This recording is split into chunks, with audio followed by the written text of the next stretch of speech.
Hey guys, how's it going? My name is Phil. Welcome to another video. Today we're looking at the Intel Celeron 300A. Now, this was a highly requested video. I got a ton of comments when I did my Celeron video recently to check out this CPU. Well, it took me a while to get one, but finally it has arrived. So do check out my previous video on the very first Intel Celerons.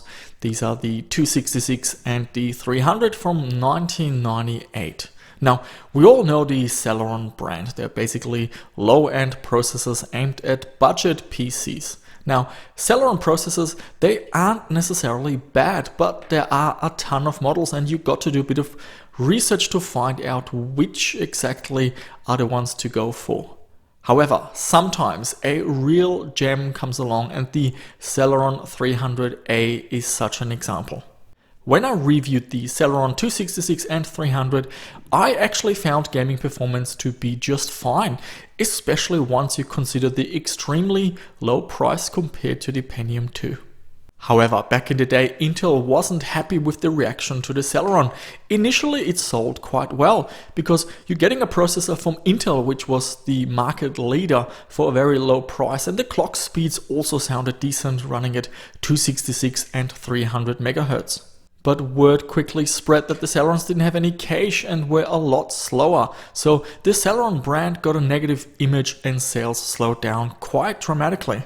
So in order to avoid the Celeron brand getting too much of a negative rep, Intel actually pulled the launch of the Celeron 300A forward.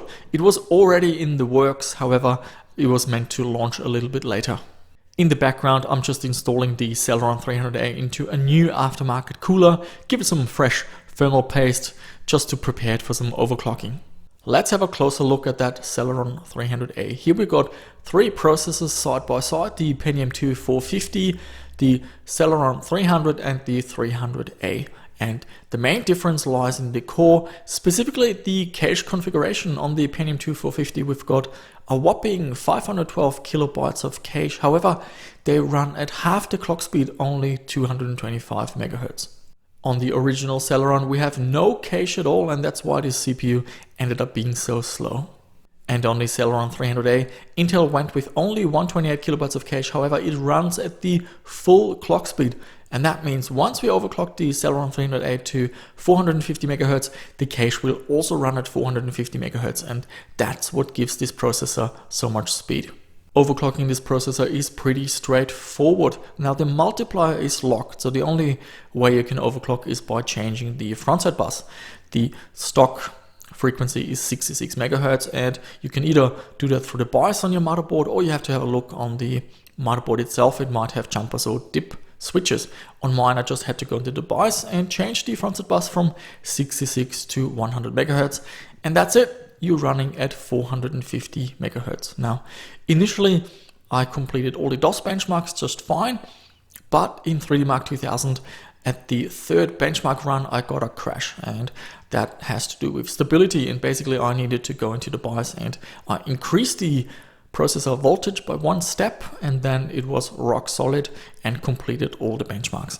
The test system we're using is the same system as with all the other slot 1 benchmarks and videos. It's the 8-bit BH6, 256 megabytes of RAM, a NVIDIA Quadro 2 Pro video card. We've got a Turtle Beach Santa Cruz sound card, a 16 gig SD card for storage, and a RDE DVD-ROM drive.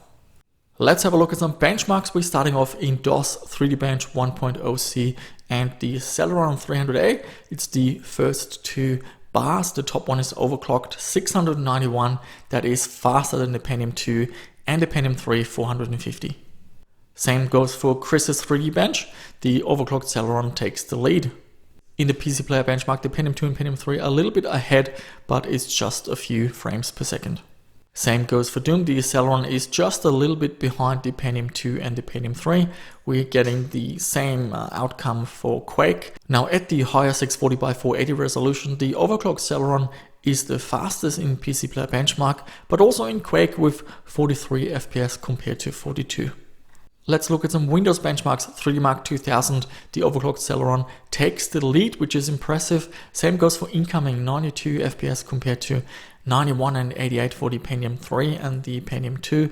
In Expendable, a little bit behind, but we are able to match the Pentium 2 450 and just 1 FPS behind the Pentium 3. In GLQuake, same picture. We are right between the Pentium 2 and the Pentium 3. And in Quake 2, we're getting 129. This is once again just between the Pentium 2 and the Pentium 3. Running Quake 2 in software mode, this is the fastest CPU. Running Quake 3, also 51 FPS compared to 45 and 47. And we have one more benchmark, MDK2, running at 65 FPS compared to 63 and 64. A quick look at power draw. With the overclocked Celeron, there's not much difference. They're all consuming around 61, 62 watts. Same goes under load. We've got Quake 2 here, all of them drawing 66 watts, and we can see the same with Expendable, 66 watts under load. And there you have it, guys. Look at that performance. For the price that you could get that chip back in the day, once you overclocked it, it hangs in right there with the top processors. Overclocking couldn't be any easier. You just have to raise the front set bus. However, if you run into any stability issues, you do need a motherboard that has voltage controls, and not every motherboard with the slot 1 form factor has that. So back in the day, this was a fantastic value processor, and really what overclocking is all about, getting the cheapest CPU and turning it into something that can match the performance of the most expensive processors. These days, you just don't get this anymore. The prices are all segmented and are separated by how many cores you have, and there's only so much you can do with a cheap dual core processor and overclocking, and you're just never gonna match the multi-threaded performance of an i7, for example. So the Celeron 300A is a really iconic processor, and many of you have really good memories of it, and you've shared those memories in the comments, which was really good to read. But what about now? Is it worth getting this processor if you're building a retro gaming machine now, which is a huge focus on my channel? Well, the thing with these slot 1 processors is that they all cost around the same. Not the top models like the 1 GHz, you have to pay a little bit more for that, but the average slot 1 CPU, Pentium 2, Pentium 3, a couple of dollars, maybe up to $10 and not more. So certainly you don't have to overclock a Celeron chip in order to save money these days. A cheap Pentium 3 running at 500, 600 megahertz is likely going to cost you even less, because the Celeron 300A is actually getting a little bit rarer, to be honest. But I can definitely see the appeal of recreating such a system with the Celeron 300A, just because you can, rather than purely because of the performance and saving money with the purchase. So there you have it, guys. This is what the Celeron 300A is all about. Now, I had this video planned for quite some time. However, I had lots of eBay issues trying to get these CPUs. So the first one just didn't arrive, and then I got a refund and I had to get another one.